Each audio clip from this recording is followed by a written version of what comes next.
cool.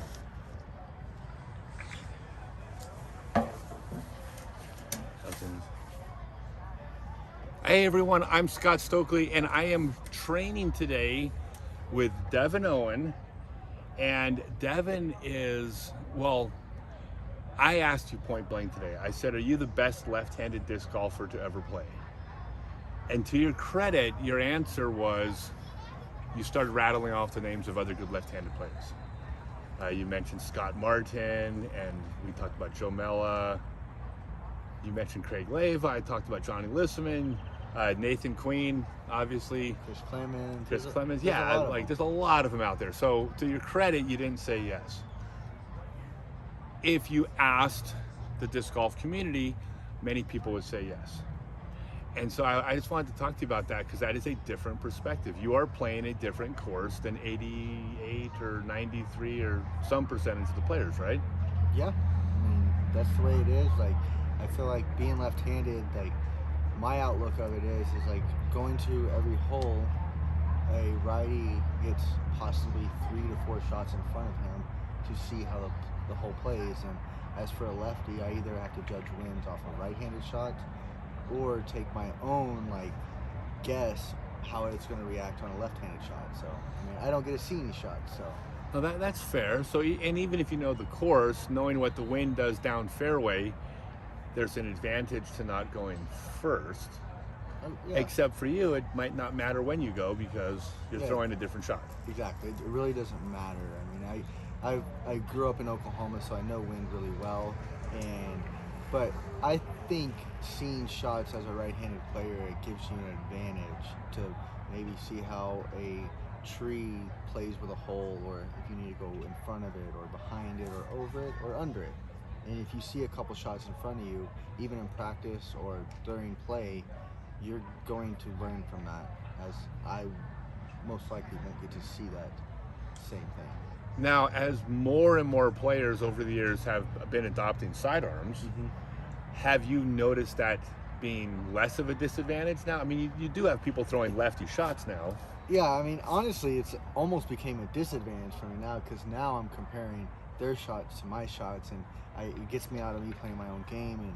And a sidearm is a different release and angle and speed, and all that stuff is a huge variable into actually getting a frisbee close to the target. So yeah, we talked about this a little bit today, about what I thought was an obvious lefty hyzer, and you thought your shot would be the slight lefty and hyzer touch shot. And if it had been in reverse, every righty in the world throws the hyzer over the tree. I'll be honest. I mean, it's like no one's throwing an anhyzer. You would choose the anhyzer, and is that because you had to develop the skill? Because you're not much of a sidearm player. You had to develop that anti-touch shot. Yeah, I would say I don't have a power sidearm off the tee, but I have a utility sidearm, so I don't have the 300 or 450 foot sidearm.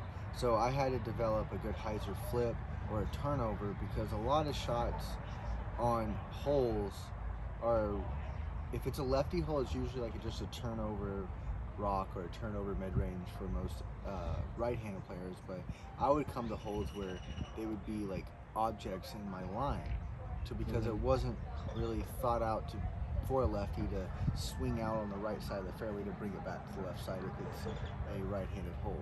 So I mean, I'm like really trying to like throw these turnover shots, because I don't have the sidearm, so it's like a more of a big turnover to a pan out shot. And that's what I developed playing a bunch of righty holes and seeing holes be played out by right-handers. Yeah, and you know, to your credit, when we're at Vista on the standard course, like, this is a really easy course. Like, unless you get a hole in one, you're not really going to be saying a whole lot of nice shots. But there were 4 or 5 times when you threw where I said nice shot, because it was a trickier shot for you. Yeah, I choose. Right, it was that slight anti-S turn that you had to do with the rock. Yep. It was like, that's a good shot. My hyzer shot that was right next to yours, same landing. Mine wasn't really a good shot. Mine was just pretty. No, it's just a hyzer. I always seem like, I mean, we're out here playing Vista, and like I'm choosing to throw harder shots, and if I was playing a tournament or for ratings or anything like that, I would just throw the simple Hyzer one skip, horseshoe skip right into the basket. But I enjoy throwing the challenging shot or really crunching up on my rocks and getting that hand flight because it's so fun to watch as soon as you let go. It's like we both knew it was going to be a good shot by the speed control, the hype, and it was going to be a good shot. It was going to be close. And those are enjoyable to see. So I want to ask more about that, and I know we weren't going to talk as much about training, but now, if it's okay, I want to ask you about that because you just said something really important, which was you're throwing shots that aren't the shot you would throw if you were playing for score. Right. Why is that important? It's challenging, and if you get in a predicament of you need to throw a shot, you have experience throwing tougher shots than just walking up to a hole and just throwing the simple overstable driver and skipping it up by the basket. Gotcha. So you're basically forcing, because this is a very easy course, but if you pick certain lines, you're playing a legit hole. Yeah. Like you're having to actually execute at least. Yeah, and I feel like that style of golf, like that rock shot you've seen me throw, like that shot can travel anywhere. Like sometimes you don't have that Hyzer shot, but I can take that rock shot and play any course in the world, and I'm going to be able to score with that shot. Yeah, if you can throw a rock 330 feet straight, and make your 25-foot putts, you're a 1,000-rated player. Like, yeah, I mean, like legit, right? I mean, I would say so. Yeah, it's not an issue if you can throw your rock straight with a little bit of ante or a little bit of Hyzer and get it to land fairly close to the basket and make your putt. I mean, those different angle manipulations is very key to like taking yourself to the next level and being an elite disc golfer. Those angle releases and speed control on those shots. So now you toured for years, and you gave me a list of players you toured with. All of them are right-handed. Did you ever seek out lefties to practice with on purpose, or was that not part of your thought process? I mean, I played with very few lefties, but there's not enough out there, and in all honesty, every lefty plays a different game. I mean, I feel like Chris Clemens, he's a very solid lefty, but he throws mostly sidearms on a lot of shots, and like I don't have that game, so we don't really like throw the same game. But I feel like Nathan Quinn and I throw very similar because I would agree with that. He chooses to like not rely on his sidearm as much. Still has an awesome sidearm, but he's very good with those turnover shots and putting the correct angle and throwing it like a similar style that I do or I choose to. So, do you does any part of you root for the lefties? Oh yeah. Like, is there any tribalism with the left-handed players? I was really rooting for Nathan Quinn. I mean, he was a big underdog, and I mean, I hadn't beat those guys in a big event, so seeing another lefty hoist a trophy and beating a right-handed golfer at a disc golf tournament, it's so awesome. And so there is some us versus them a little bit. Yeah, I mean, and then a couple of years That's ago, cool. I think it was 2 years ago, Clemens was coming down the stretch at USTGC, and I really felt like he was going to be the first lefty to win a major, and it would have been super cool to see that. So, I mean, I don't really hold any rivalry versus any lefty. I feel like we're a small group, and if somebody can push us to the next level, we might get a lot more lefties out there playing together. So. Yeah. Now, last thing. So you got some kid who's left-handed. Mm-hmm.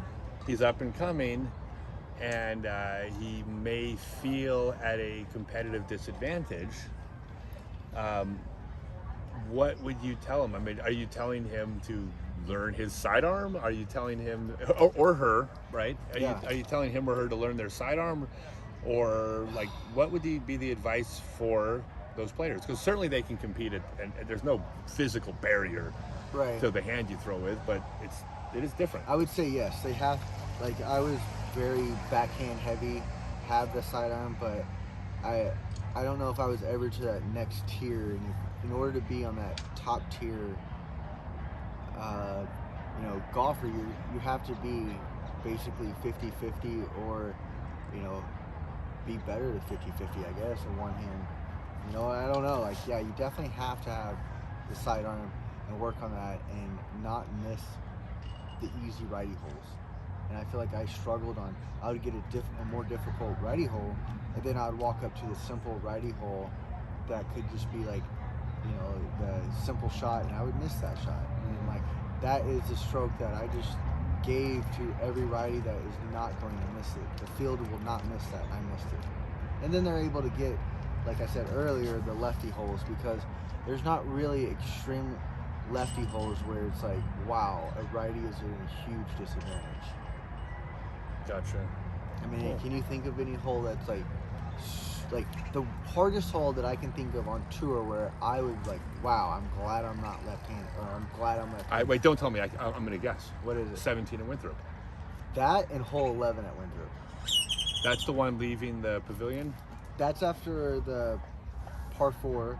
It's a gettable par 4, 10, where you throw directly over the field, and it's like the elevated basket, and then 11 is the one with the bushes all on the right side. Okay, And then gotcha. It has that slant like this, and the basket sits right here, and the righties have to go up there on that high side and kind of hit on that flat and skip it down to it, or if they hit too far left, it just skips out of the bottom. Right. So they usually throw like rollers in there, but that was like one of the easiest holes on tour for me, because I could just go Hyzer and get my 3, and I would watch righties take 6s on it, and I'm like, whew. Yeah. So, Gotcha. but hole 17 at Winthrop was, I missed it a few times, but I feel like I got it like 7 times in a row. Like not 2s, but I made the hay bells 7 times. If you're playing that hole for a 3, that's a big landing area. That's a big landing. For a lefty shot. Yeah. For a righty shot, it's missable. Yeah. I mean, and that's where is. a righty should just be able to throw a little flick. Right. But even then, I see a lot of righties throw flick with a overstable utility driver, and it needs to be a putter or something super overstable with a bigger rim, because I feel like that shot, they usually bounce and it gives them too much action. No, I agree. Something like a harp or a Rhino or a Berg. Yeah. Berg, right? It's a good truck with a Berg. But yeah, no, I don't disagree. It's you could land safe, but if there's action, you're still playing with the water. It's tempting to roll out the back, and I've seen it happen so many times. Gotcha. I appreciate it. Thank you for training Scott. with me today. I had a lot of fun. Thanks Great. for giving me a call. All right, you guys, subscribe, like, hit the bell. Still don't know what that means, but all the YouTuber kids say It's it. for the algorithm. It's for the algorithm, yes. Make sure you make my algorithm good. I'm going to do a lot more of these. I'm practicing, training for next year. I am playing with the best in the world. You qualify as the group of players who are known as the best in the world. I'm retired, basically. Break. I watched you play. Retired means you could go practice for a week and you're like It's back. true. It's like riding a bike. Yeah, you're one of the best You're one of the top 0.002% of players on planet Earth. Well, 15 million people play disc golf. You're still in the top 50. Well, Is that fair? I mean, I would never say it, but I greatly appreciate the kind words. Yeah, So. everyone knows. Thanks, man. I appreciate it. All right, see you guys next time.